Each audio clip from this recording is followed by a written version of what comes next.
Hello friends, welcome back to Sathya's delicacies. இன்னைக்கு ஆப்பம், இடியாப்பம், பரோட்டா எல்லாத்துக்குமே சூப்பரான சைட் டிஷ் ஆட்டுக்கால் பாயா ஹோட்டல் டேஸ்ட்ல எப்படி பண்ணலான்னு பார்க்கலாம் வாங்க. ஆட்டுக்கால் சுட்டு வச்சிருப்பாங்க. மஞ்சத்தூள் போட்டு சுடுதண்ணி ஊற்றி நல்லா கழுவிட்டு சுட்ட பகுதி எல்லாத்தையுமே கத்தியை வச்சு நல்லா சுரண்டி எடுத்துருங்க. எனக்கு இங்கே க்ளீன் பண்ண காலே கிடைச்சனால மஞ்சள் பொடி மட்டும் போட்டு கழுவிட்டேன். 3/4 கிலோ கிட்ட இருக்கு. ஒரு மிக்சி ஜாரில் 1/2 கப் தேங்காய், 1 டீஸ்பூன் சோம்பு, 1/2 டீஸ்பூன் சீரகம், மிளகு 1/2 டீஸ்பூன், கசகசா 1 டீஸ்பூன், கிராம்பு 3, ஒரு சின்ன துண்டு பட்டை, ஒரு பச்சை மிளகாய் எல்லாத்தையும் போட்டு நைஸாக அரைச்சி எடுத்து வச்சுருங்க.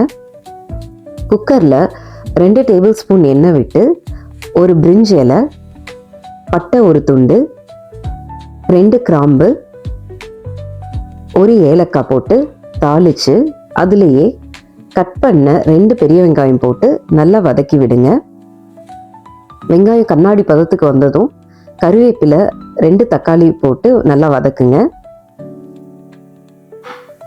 அதுலேயே 2 டேபிள் ஸ்பூன் இஞ்சி பூண்டு பேஸ்ட் போட்டு பச்சை வாசனை போகிற வரைக்கும் நல்லா வதக்கி விடுங்க. வதக்குனதும் மல்லித்தூள் 1/2 டீஸ்பூன், 1/4 டீஸ்பூன் மஞ்சத்தூள், மிளகாய்த்தூள் 1 டீஸ்பூன் போட்டு லைட்டாக வதக்கி விடுங்க. கழுவின ஆட்டுக்காலை சேர்த்து நல்லா கலந்து விடுங்க. இப்போ அரைச்சி வச்சிருக்கிற மசாலாவை அதில் சேர்த்துருங்க.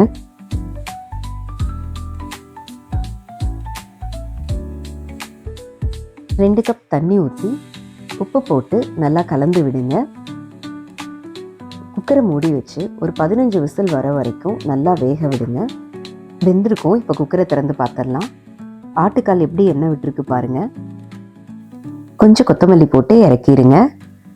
இந்த ரெசிபி உங்களுக்கு பிடிச்சிருந்தா லைக் பண்ணுங்க, மறக்காம சப்ஸ்கிரைப் பண்ணிடுங்க. வேற ஒரு ரெசிபியோட மறுபடியும் உங்களை சந்திக்கிறேன். டேக் கேர், பாய்.